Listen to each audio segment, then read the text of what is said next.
ప్రారంభోత్సవాలు ఉన్నాయి. ఉదాహరణకు ఎన్టీపీసీకి సంబంధించినటువంటి 800 మెగావాట్ల ప్రాజెక్టు అది కూడా రెడీ అయిపోయింది. ఆల్మోస్ట్ అది 10,000 crores ప్రాజెక్టు. ఇటువంటి జాతీయ రహదారులు ఉన్నాయి, కొన్ని జలశక్తి మంత్రిత్వ శాఖ ఉన్నాయి, అదేవిధంగా కొన్ని హెల్త్కి సంబంధించినటువంటి ఉన్నాయి, కొన్ని సివిల్ ఏవియేషన్ ఉన్నాయి. ఎయిర్పోర్ట్లో క్యారో ఏదైతే ఉన్నదో సివిల్ ఏవియేషన్ ఆర్గనైజేషన్ సంబంధించింది. కాబట్టి ఇవన్నీ కూడా వారు మళ్ళీ జాతీయకి అంకితం చేస్తారు. దానికి సంబంధించి వివరాలు వచ్చిన తర్వాత చెప్తాం. అది ప్రభుత్వం నిర్ణయించి, మేము కాదు నిర్ణయించాల్సి, పార్టీ కార్యక్రమం కాదు.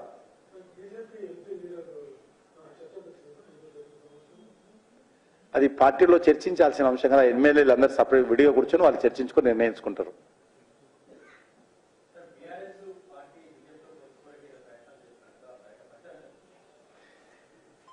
బీఆర్ఎస్ పార్టీ ఇర్రెలెవెంట్ అంటుంటే, బీఆర్ఎస్ పార్టీ రానున్న రోజుల్లో తెలంగాణ రాజకీయాలలో అవసరం లేని ఇంత స్పష్టంగా చెప్తుంటే మీకు మనస్సు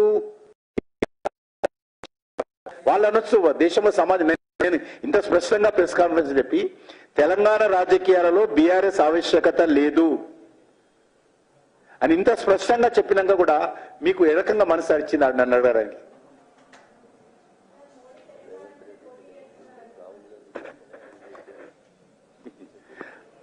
ఇప్పుడు నేను అందరి అంటున్నారు కాబట్టి నేను జవాబు చెప్పదలుచుకోలేదు. నేను సమస్యల మీద మాట్లాడుతున్నాను. మీద జవాబు చెప్పే సత్తటువంటి అసమర్థులు వ్యక్తిగతంగా దాడి చేస్తారు. ఆ వ్యక్తిగతంగా బురదలే ప్రయత్నం చేస్తున్నారు కాంగ్రెస్ పార్టీ నాయకులు. దమ్ముంటే సిబిఐ ఎంక్వైరీ ఎందుకు చేయలేదో చెప్పాలా? గతంలో మీరు ప్రతిపక్షంలో ఉన్నప్పుడు ఎందుకు రాశారు సిబిఐ ఎంక్వైరీ కోసం? సిబిఐ ఎంక్వైరీ కోసం కాంగ్రెస్ పార్టీ ఎందుకు రాసిందో చెప్పాలా కేంద్ర ప్రభుత్వానికి, బీఆర్ఎస్ అధికారం ఉన్నప్పుడు?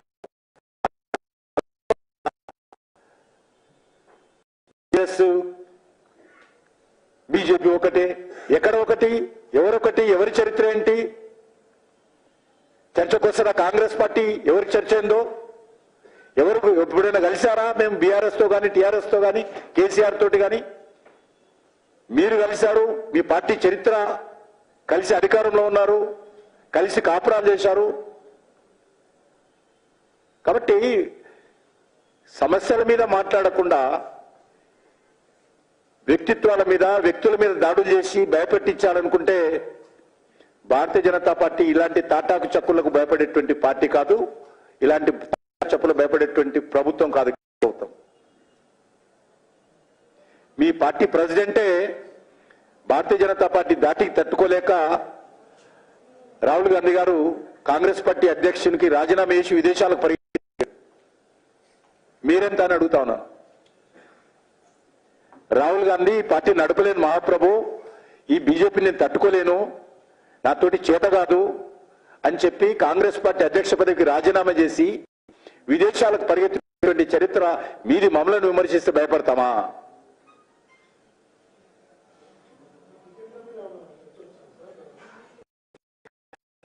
అయినాక అందరికంటే ముందు మీ ద్వారానే మా పార్టీ కార్యకర్తలకు, తెలంగాణ ప్రజలకు చెప్తాం. ఏ స్ట్రాటజీ ఉన్నా కూడా మీకు ముందే చెప్తాం.